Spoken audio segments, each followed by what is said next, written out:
ప్రభువునందు నాకు అత్యంత ప్రియులైన సత్యాన్వేషకులందరికీ మన ప్రభు అయిన యేసుక్రీస్తు నామంలో వందనాలు. ప్రకటన గ్రంథ వ్యాఖ్యానంలో భాగంగా యుగాంత గ్రంథంలోని 13వ అంశం అబద్ధ క్రీస్తు సింహాసనాధిరోహణ పరిస్థితులు. నిజమే, ప్రపంచాధిపత్యం కోసం ప్రాకులాడుతున్న అగ్రరాజ్యాలు రెండు ఇదివరకే లోకంలో ఉన్నాయి.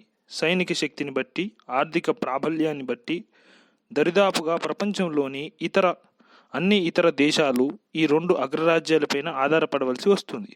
ప్రపంచంలోని ఆర్థిక రాజకీయ స్థితిగతులు ఇలాగే కొనసాగుతున్నంతకాలం అగ్రరాజ్యాలలో ఒకటి కాక మరే ఇతర దేశము ప్రపంచాధిపత్యాన్ని చేపట్టే అవకాశం ఎంత మాత్రమూ లేదు. బహుశా ఈ కారణాన్ని బట్టే అంతిమ ప్రపంచ నియంత అయిన అబద్ధ క్రీస్తు రష్యా నుండే వస్తాడని కొందరు బోధకులు అభిప్రాయపడ్డారు.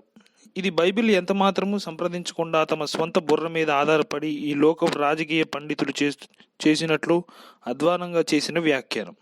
ఈ బోధకులు అసలు ఈ విషయంలో బైబిల్ ఏమంటున్నదో కాస్త గమనించినా ఇటువంటి అభిప్రాయానికి వారు వచ్చి ఉండరని పాఠకులకు అర్థమయ్యే ఉంటుంది. ప్రస్తుత ప్రపంచ పరిస్థితులు దృష్ట్యా సిరియా వంటి ఒక చిన్న కొమ్ము ప్రపంచ ప్రభుత్వాన్ని స్థాపించడం అనూహ్యమే. అయినా సర్వశక్తిగల దేవుని వాక్కు నెరవేరక తప్పదు. పరిశుద్ధ బైబిల్ గ్రంథంలో పలుకుతున్న దేవుడు తాను చెప్పినది నెరవేర్చడానికి సమర్థుడు. అంత్యకాల సంభవాలను గూర్చి తన దాసులైన ప్రవక్తల ద్వారా తాను పలికిన మాటను నెరవేర్చడానికి సర్వశక్తి గల దేవుడు తానే ఈ అంత్యకాలంలో ప్రపంచ రాజకీయాలలో జోక్యం చేసుకోబోతున్నాడు.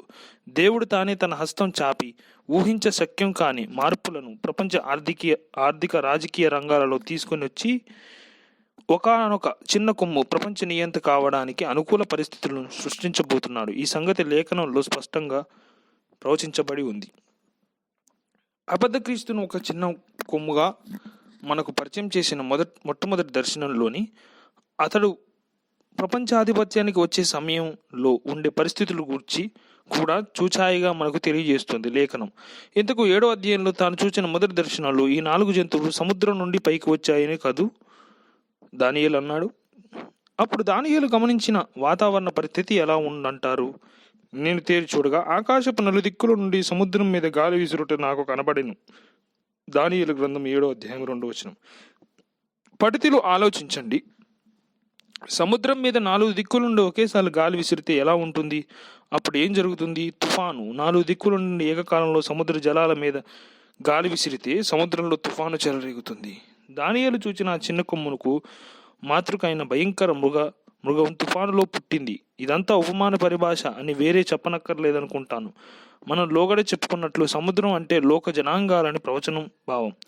ఆ 10 కొమ్ములు కలిగిన క్రూర మృగం ఆ చిన్న కొమ్ముకు తల్లి అయిన మహాభయంకర జంతువు ఆ లోక జనాంగాలు అనే సముద్రం నుండి జన్మించబోతుంది. అయితే ఆ సమయంలో ఈ లోక సముద్రం ప్రశాంతంగా ఉండదు. ఈ లోక సముద్రం మీదికి నలువైపుల నుండి బలమైన పెనుగాలులు వీచబోతున్నాయి. ప్రపంచంలో పెను తుఫాను చెలరేగబోతుంది. ప్రస్తుత పరిస్థితులు తారుమారై తలక్రిందులు కాబోతున్నాయి. పెను తుఫాను. ఇదిగో అంత్యకాల సకల సంభవాలకు నాంది పలకబోతున్న ఈ పెను తుఫాను గురించి దేవుడు తన పరిశుద్ధ లేఖనాల్లో పలికిన వాక్కు. ఆ పెను తుఫాను ప్రపంచాన్ని వణికించబోతున్న ఒక మహాయుద్ధమే. నరపుత్రుడా, మగోగు వాడకు గోగు అనగా రోషునకును మెషకునకును తుబాలునకును అధిపతి అయిన వాడి తట్టు అభిముఖుడవై అతని గూర్చి ఈ మాట ఎత్తి ప్రవచింపుము. ప్రభు అయిన యెహోవా సెలవిచ్చున్నదేమనగా, రోషనకును మిషకునకును తుబాలునకును అధిపతియగు గోగు, నేను నీకు విరోధినై ఉన్నాను. యెహెజ్కేలు గ్రంథం 38వ అధ్యాయం 2-3 వచనాలు. ఈ ప్రవచన భాగంలోని రోషు అనే పదం నేటి రష్యాకు, మిషకు అనే పదం మాస్కోకు, తుబాలు అనే పదం టుబోలస్కీ అనే పట్టణాన్ని సూచిస్తున్నాయని దాదాపు ప్రవచన వ్యాఖ్యాతలందరూ ఏకగ్రీవంగా ఒప్పుకుంటున్నారు. నేడు ప్రపంచాధిపత్యం కోసం కలలుగంటున్న అగ్రరాజ్యమైన రష్యాతో సర్వశక్తిగల దేవుడు పలుకుతున్న మాటది. రష్యా, నేను నీకు విరోధిని. రష్యాతో దేవుడు ఇంకా ఏమంటున్నాడు వినండి. నేను నిన్ను వెనుకకు త్రిప్పి నీ దవడలకు గాలములు తగిలించి నిన్ను నీ సైన్యమంతటిని, గుర్రములను, నానా విధములైన ఆయుధములు ధరించి నీ రౌతులనందరినీ, కవచములు డాళ్లను ధరించి ఖడ్గములు చేత పట్టుకుని వారిని అందరినీ మహాసైన్యముగా బయలుదేరదీసేదను. 4వ వచనంలో ఇది దేవుడే పూనుకొని ప్రారంభింపజేసే యుద్ధం. సర్వశక్తిగల దేవుడు రష్యాని యుద్ధానికి బయలుదేరదీస్తాడట. ఎవరి మీదికి? ఖడ్గం నుండి తప్పించుకొని ఆయా జనములలో చెదిరిపోయి ఎడతెగక పాడుగా ఉన్న ఇజ్రాయేలీయుల పర్వతముల మీద నివసించుటకే మరలా సమకూర్చబడిన జనుల యొద్దకు నీవు వచ్చెదవు. 8వ వచనంలో అది విషయం. రష్యా దేశం ఇజ్రాయెల్ మీదకి దండెత్తబోతున్నది. ఇంతవరకు ఇది జరగలేదు. ఈ యుద్ధం ఎప్పుడు జరుగుతుంది? 16వ వచనం చూడండి. అంత్య దినముల యందు అది సంభవించును. ఇక్కడ ఒక విషయం స్పష్టపరచవలసి ఉంది. రష్యా ఇజ్రాయేల్ మీదకి దండెత్తే ఈ యుద్ధం అంత్యకాలంలో జరగబోతున్నదని వ్రాయబడి ఉంది. ఇది అర్మెగిద్దోను యుద్ధం మాత్రం కాదు. అసలు యెహెజ్కేలు ప్రవక్త 2 యుద్ధాల గురించి ప్రవచించాడు. ప్రస్తుతం మనం ధ్యానిస్తున్న 38వ అధ్యాయంలోని యుద్ధం ఒకటి, 39వ అధ్యాయంలో యుద్ధం వేరొకటి. 39వ అధ్యాయంలో చెప్పబడిన యుద్ధానికి ప్రకటన గ్రంథం 19వ అధ్యాయంలోని అంతిమ యుద్ధానికి స్పష్టమైన పోలికలు ఉన్నాయి. అందుచేత 39వ అధ్యాయంలో చెప్పబడింది అర్మెగిద్దోను యుద్ధం.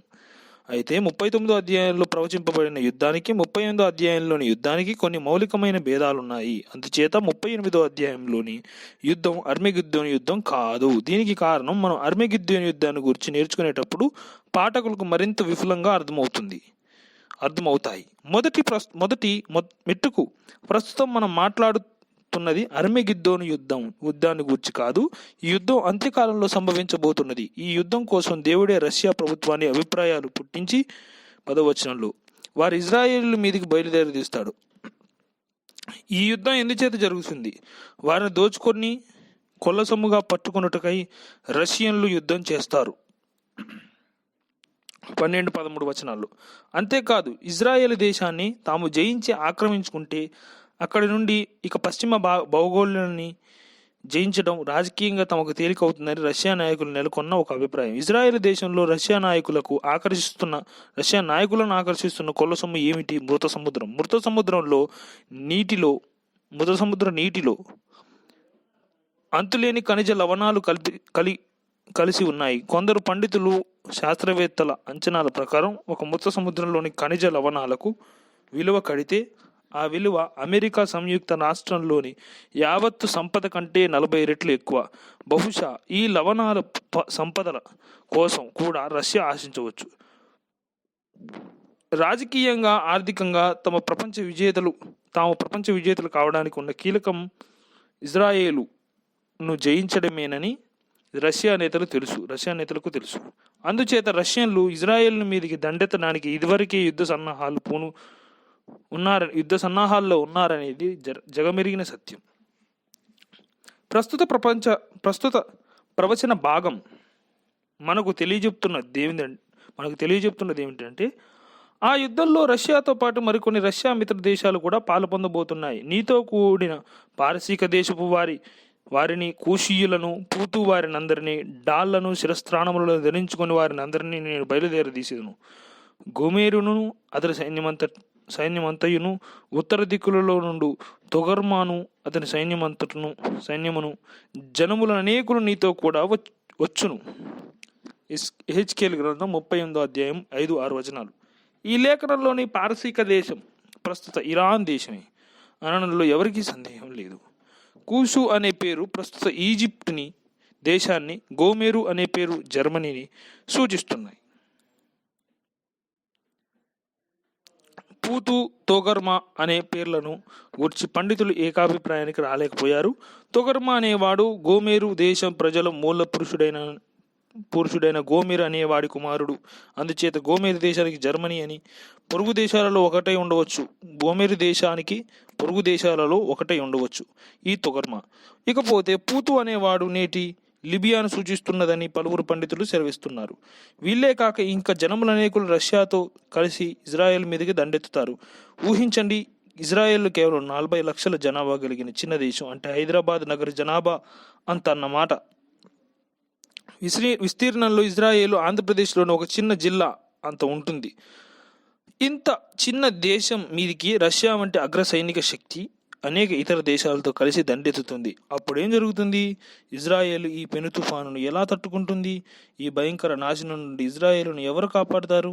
సాధారణంగా అయితే పాఠకులు అమెరికా ఇజ్రాయేల్ను కాపాడుతుంది అనేసి ఠకీమని సమాధానం ఇస్తారు. అయితే అమెరికా ఏం చేయబోతుందో లేఖనం ప్రవచిస్తుంది, వినండి.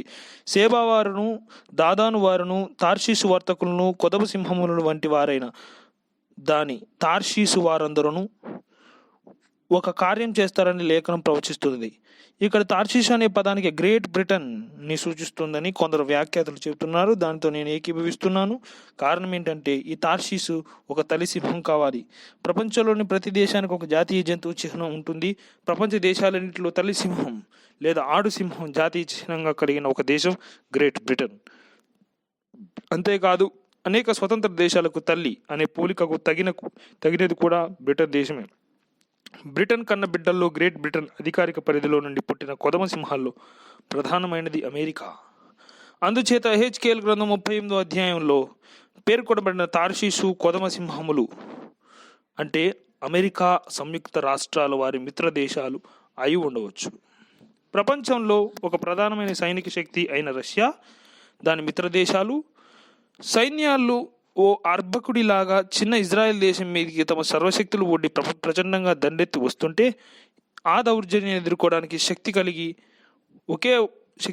కలిగిన ఒకే ఒక శక్తి, మరో ప్రధాన సైనిక శక్తి అయిన అమెరికా ఏం చేస్తుంది?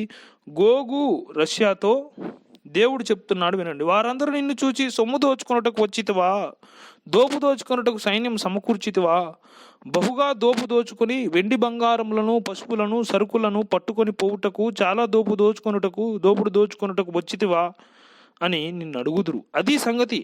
అడుగుతారట అమెరికా వాళ్ళు అంతే. అది సంగతి అడుగుతారట అమెరికా వాళ్ళు అంతే, ఇంకేమి చేయరు. అంటే దీన్ని ప్రస్తుత కాలపు వార్తాపత్రికల పరిభాషలో చెప్పాలంటే అమెరికా వాళ్ళు ఈ దాడి పట్ల నిరసన వ్యక్తం చేస్తారు. ఈ దాడిని ఖండిస్తూ అంతర్జాతీయ వేదికల మీద నుండి ప్రకటనలు విడుదల చేస్తారన్నమాట. ఆలోచించండి, ఊహించండి. అతి చిన్న దేశమైన ఇజ్రాయెల్ మీదకి అతిపెద్ద సైనిక శక్తి దండెత్తుతోంది. అందుకు ఆదుకోవలసిన పెద్దన్న అయిన అమెరికా కేవలం నిరసన వ్యక్తం చేయటంలో సరిపెట్టి చేతులు దులుపుకుంది. ఇక ఇజ్రాయేలుకు దిక్కెవరు? దేవుడే దిక్కు. ఆ భీకర విపత్తులో దేవుడే ఇజ్రాయేలుకు సహాయం చేయబోతున్న ఆ దినమున గోగు ఇజ్రాయేలీయుల దేశం మీదికి రాబోవు. ఆ దినమున నా కోపం బహుగా రగులుకొనును. 38:18 దేవుడికి స్తోత్రం. దేవ విరోధమైన నాస్తిక కమ్యూనిజానికి నిలయమైన రష్యా మీద ఆ దినాన దేవుడు కోపం బహుగా రగులుకొనబోతుంది. ఆ దినాన రష్యా వారు సర్వశక్తి గల దేవుడు అక్కడ ఉన్నారని స్పష్టంగా తెలుసుకుంటారు. అంతేకాదు ఇజ్రాయేలీయుల దేవుడే సర్వ సృష్టికర్త అని కూడా సర్వలోక జనాంగాలు ఆ దినాన తెలుసుకుంటారు. 38:16 ఎలా? ఆ దినాన రష్యా మిత్రకూటమి సైన్యాలతో సర్వశక్తి గల దేవుడే యుద్ధం చేయబోతున్నాడు. మహోన్నతుడైన దేవుని శక్తితో తలబడినప్పుడు మానవుని సర్వశక్తులు సకల ఆయుధాలు వంటి చొప్పదంట్లతో సమానం కాబోతున్నాయి. నిజానికి ఈ సత్యాన్ని నిరూపించేందుకే దేవుడు రష్యాను ఇజ్రాయెల్ మీదకి రప్పించబోతున్నాడు. ఈ మహాయుద్ధంలో దేవుడు 7 విధాలుగా ఈ నాస్తిక మూకలతో పోరాడబోతున్నాడు. ఈ 38వ అధ్యాయం 19వ వచనంలో నుండి 22వ వచనం వరకు చూడండి. ఇజ్రాయెల్ దేశంలో మహాకంపం పుట్టబోతుంది. ఒకటో విషయం, ఇజ్రాయెల్ దేశంలో మహాకంపం పుట్టబోతుంది. ఈ యుద్ధానికి రష్యా ప్రధానంగా గుర్రాలు ఉపయోగించబోతున్నదని లేఖనం సెలవిస్తుంది. యుద్ధాలలో గుర్రాల ఉపయోగం తిరిగి ప్రారంభిస్తే మంచిదని ఈనాడు ప్రపంచ సైనిక నిపుణులు అభిప్రాయపడుతున్నారు. అలాగే రష్యా ఈనాడు గుర్రాల సేకరణలో నిమగ్నమై ఉంది. ప్రపంచంలోని మేలుజాతి యుద్ధాశ్వాలలో 3/2 2/3 రష్యాలోని ఉన్నాయట.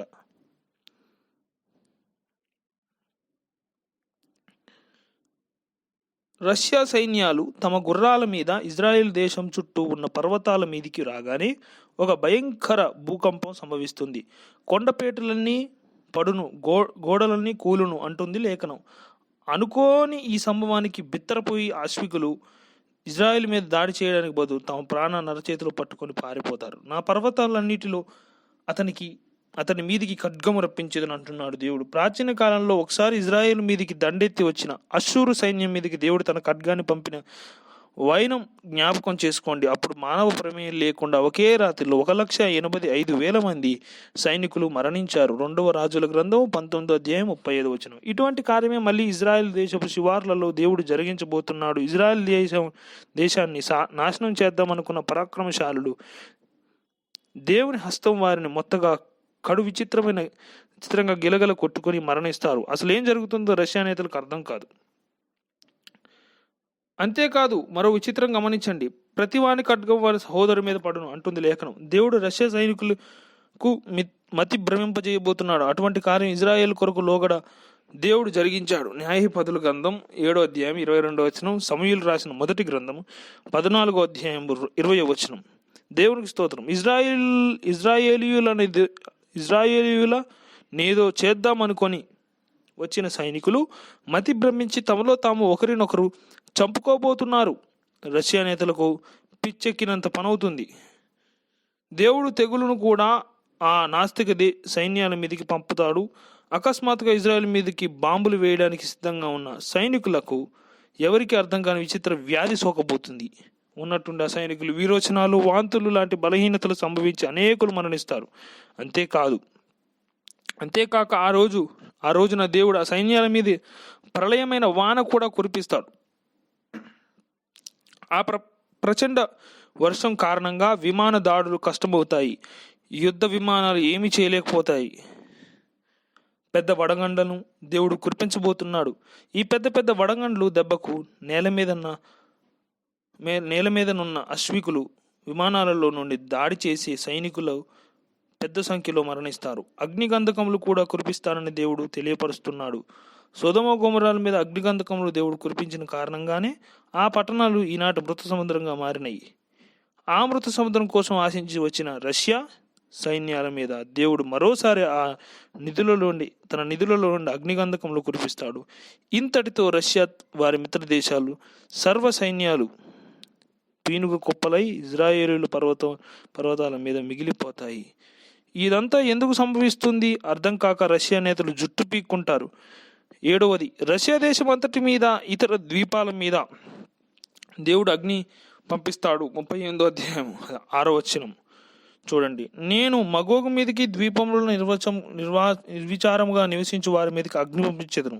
సోవియట్ నేలపై సర్వశక్తి గల దేవుడు అగ్ని వర్షాన్ని కురిపిస్తాడు. ఒక సోవియట్ రష్యాయే కాదు, ద్వీపాలు నిర్విచారంగా నివసించే వారి మీద కూడా అగ్ని కురిపిస్తాడు. ఈ ద్వీపాలు అనే మాటకు బహుశా అమెరికా, ఇంగ్లాండ్ దేశాలు సూచించవచ్చు. ఇంగ్లాండ్ దేశం ఒక ద్వీపాల సమూహం అన్న సంగతి లోక విదితమే. రష్యా సైన్యాలు ఇజ్రాయెల్ మీదకి దండెత్తి వచ్చే ఆ దినాన రష్యా, దాని మిత్ర దేశాలు సర్వశక్తి గల దేవుని కోపాగ్ని చేత సర్వనాశనం అవుతాయి. సహజంగానే రష్యా నేతలు జరిగిన నష్టానికి శాస్త్రీయ కారణాలు అన్వేషిస్తారు. కానీ నిజానికి జరిగినది దేవుడి వలనే జరిగిందని ఒప్పుకోలేక, శాస్త్రీయంగా వివరించను లేక రష్యా నేతలు అయోమయంలో పడిపోతారు. రష్యా సర్వనాశనమైనందుకు సంబరపడిపోతూ మా మట్టుకు మేము సుఖంగా ఉన్నాం అని మురిసిపోతూ నిర్విచారంగా ఉన్న ద్వీపవాసుల మీదికి కూడా పరలోకం నుండి అగ్ని దిగి వస్తుంది. దేవుడు అమెరికాను ఎలా నిర్వీర్యం చేయబోతున్నాడో లేఖనం వివరించడం లేదు. కానీ ఏదో ఒక అనుకోని హఠాత్ పరిణామం ద్వారా అమెరికా మీదికి రాబోయే అగ్నిపలయం ద్వారా అమెరికాను దేవుడు శిక్షించబోతున్నాడు. దీనికి కారణం అమెరికాలో నానాటికి పెరిగిపోతున్న నానా విధాల పాపం కావచ్చు. ఆలోచించండి, ఒకే దినాన కొన్ని గంటలలో చకచక జరిగే సంఘటనలలో ప్రపంచంలోని 2 అగ్రరాజ్యాలు అకస్మాత్తుగా ఆర్థికంగాను సైనికంగాను సర్వనాశనం కాబోతున్నాయి. ఈ సంఘటన ప్రపంచవ్యాప్త